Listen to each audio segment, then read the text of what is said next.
Good afternoon. This is part two of a series in which I read and discuss the children's book, The Boy Who Grew a Forest, written by Sophia Goltz, illustrated by Kayla Heron, published by Sleeping Bear Press, and probably the most important single illustration demonstration of how humankind can reverse climate change within the lives of those currently young on the planet. This is real. This is a non-fiction book. I ask that you begin this series with part one, which is online and in this same, what is going to become a playlist. I'm calling the series The Boy Who Grew a Solution, because the forest is a specific and the solution is general. The last page I read, the boy has started on a completely lifeless sandbar, and he wants it to have life, and so he has planted 20 bamboo shoots, which were given to him by his village elders. And we went through in the previous book that process, and we are now to the place where he has aged a few years or some time, and over time the bamboo patch grew into a healthy thicket. The boy was proud of his work, but worried it wouldn't be enough to stop the swelling river or to provide shelter for animals. If he wanted more plants to grow, he would have to create a richer soil. This was where we finished yesterday. He's standing among his bamboo thicket, which is on what was a lifeless sandbar not that long ago.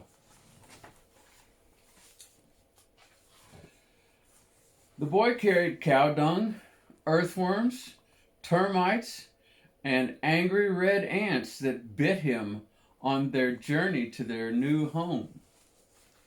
And here he is. He's paddling a canoe back and forth from his home island to the sandbar where he's working. Here he is. You can see him dancing among the red ants. You can see him poking holes in the ground and planting them. You can see him going and rounding up cow dung.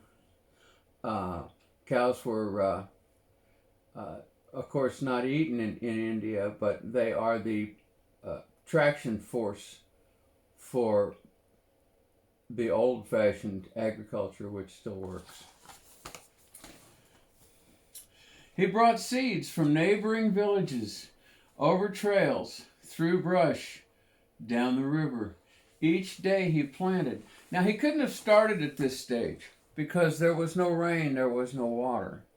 But the bamboo that he has planted has grown deep into the ground, and now its roots are bringing up water and other necessary nutrients from the subsoil. And since this is a sandbar in a river, the river water soaks in to the soil. So his bamboo was step one. He started with lifeless ground. It doesn't have to be bamboo. It has to be some tough survival, relatively simple plant that can begin the process of establishing a life base here. As the years passed and the boy grew, so did a forest. So now what he's done, he's planted bamboo, he's planted trees, he's spread manure on the ground. Of course, the bamboo over the generations falls, and its bodies, the bodies of the plants decompose and they become soil. So what's happening is that just by encouraging the natural processes which made all the fertile ground on earth, and we know that, this is not a wild theory. By encouraging those processes, he has brought fertility to this bare, lifeless sandbar. And somehow, miraculously, there's enough water now to provide for all this plant cover where there wasn't enough water to grow moss when he started. So he's working, he's maturing. Wildlife returned for the first time in many years. We know that essentially half of all the wildlife on Earth has died off, never to be replaced, within my personal lifetime, since the 1970s, and I was a grown man in the 1970s. So what's happening here, there's water for them to drink. All these things have come because he fed the life, because he started out with the bamboo shoots and he nurtured them and he kept them alive until they could support themselves, and then he continued to feed the life on his island. This, I can't emphasize enough that this is a true story. This really happened, and this person who did all this is still alive. This wasn't 1,000 generations. This isn't a myth. This is a real thing that really happened. This is how you do it. This is how we can save the planet from climate change. Wildlife returned for the first time in many years. Buffalo, one-horned rhinos, and snakes, gibbons, migratory birds, and elephants. The man's forest teemed with life and diversity. A place where a snake could not stay alive now is producing enough food for elephants. We can produce way more food out of a healthy ecosystem than we are able to produce now with our death-based systems, which start with ripping the flesh off the earth and go from there. Because this vegetation is the flesh of the earth. Not everyone was happy.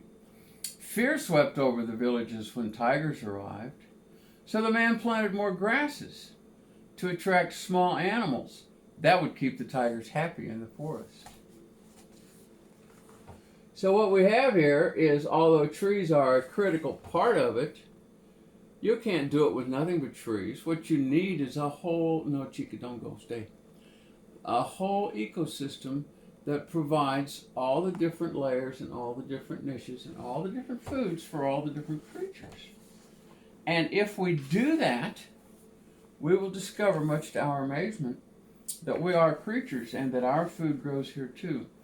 Elephants wandered into neighboring farms to feast on the crops. So the man planted more fruiting trees to feed the hungry elephants. So he had enough. Stay here, baby. Chica, stay. I know, I understand. Just stay. Come on. Yes, I understand. You just stay right here. Everything's fine. I'm not going to get you with it. Okay. The man had enough cover and enough water to bring elephants, but he didn't have enough food for them. And so he had to plant more food for them. And the food for them did not come from ripping the flesh off the earth. It came from the flesh of the earth, from the trees and the plants that grow there. Because that's what we all eat. That's what everything lives on. It's all based on, founded on the life forms that are already here. You may have wondered how they train all those elephants that used to be in circuses to stand on their hind feet. It's not something they had to learn. It's just how they live. You know, it's how elephants work.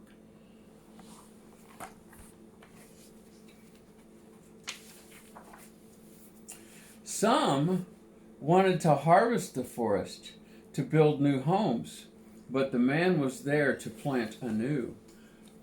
We are part of this world. Although our current foolish mismanagement has enabled us to harvest and never replace, actually the world will produce everything we need if we manage it properly. We have a place here on the ecosystem, and our place is to manage the world properly that it may and can and will support us and provide for all of our needs. That's how it works. We have nothing that didn't come from this world. All of our needs came from the world. Others tried to hunt the animals for their horns and fur, but the man was there to protect. Now you can see, if you followed along, we're no longer calling him the boy. We're calling him the man. He's a young adult. He has matured. This doesn't happen overnight. This is how he has chosen to live his life. He has chosen to live his life making the earth healthier, making one piece, the piece right where he is, healthier.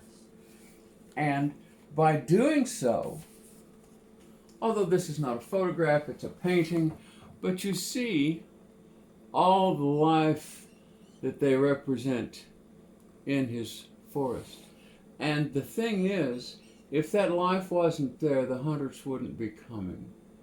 So although this is representation in art, not a photograph, it is a representation of a reality which one person created in one spot on the earth.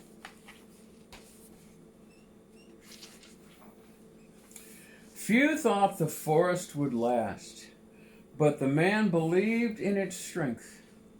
Now in India, on a large river island, among wildlife and trees as tall as buildings, there lives a man who has planted a forest. The forest is called Molai, after a man named Jadav Molai Payeng. I don't know how to pronounce this. I can't pronounce Indian/Sanskrit languages. I only know Americanized English. But that's his name, Jadav Payeng. However he pronounces it, he knows how, and I don't. Who never stopped planting and pruning and protecting. And there he is, a grown man, planting, pruning, and protecting. And only by growing plants the earth will survive. Jadav Payeng. That's the end of the story.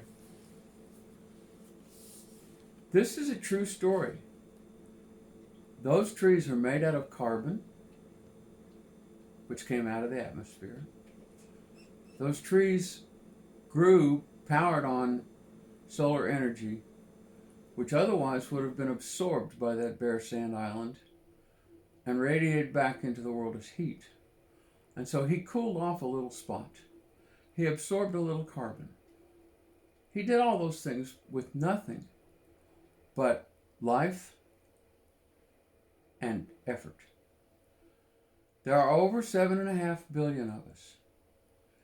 We could do this by taking not some vast centralized power of some government, but by providing circumstances wherein individual people, young and old, could bring back life on this planet.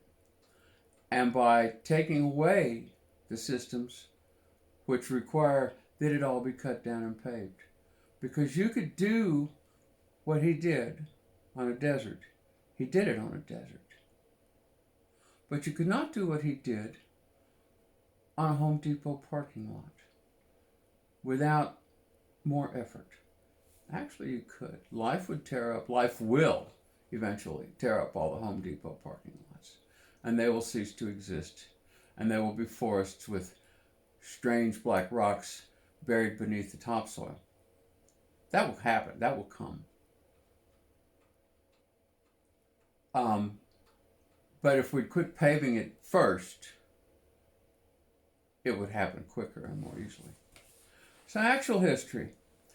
Jodaf Molai Payeng grew up near Majuli Island, one of the world's largest river islands, located in the Brahmaputra River in northeastern India. As a young teenager, Jodaf witnessed the death of hundreds of snakes that floodwaters stranded on a barren sandbar near the island. Heartbroken over the snakes, here it is the year. In 1979, Jodaf began planting to help his beloved island and the wildlife who shared it with him. 1979. I was 32 years old. This one lifetime, he has done all this good in one lifetime. This is how fast we could reverse the destruction of climate change. But we can't do that by continuing to pave over the earth, by bulldozing out prairie and building wind turbines on it, by cutting down prairie and building solar panels over it. People say, well, we'll just build them over desert. I have a better idea. Let's build life where the desert used to be and make the desert no longer exist. We know absolutely for sure that the amount of desert on Earth is not a fixed quantity, because we know that we are increasing it today. And if we know how to increase it, and this young man has shown us how to decrease it, then the question becomes, which shall we do? Since then, defying all odds, Jodaf has quietly planted, nurtured, and grown an entire forest on his own.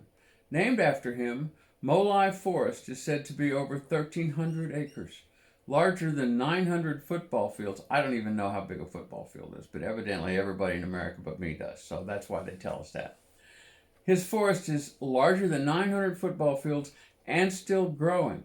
The forest is now home to thousands of different species of plants and trees.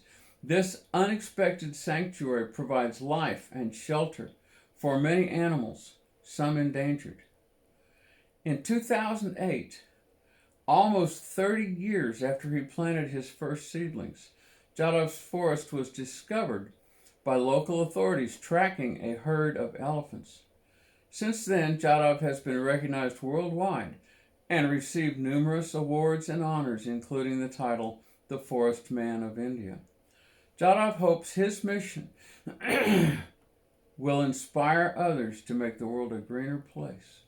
If one person can plant an entire forest, can you imagine what many could do? And here he is, a young man, an old boy, a boy, with a bamboo shoot and a bucket of water. And with those tools, he did more to save our earth than all of the designers of renewable energy machines on earth put together.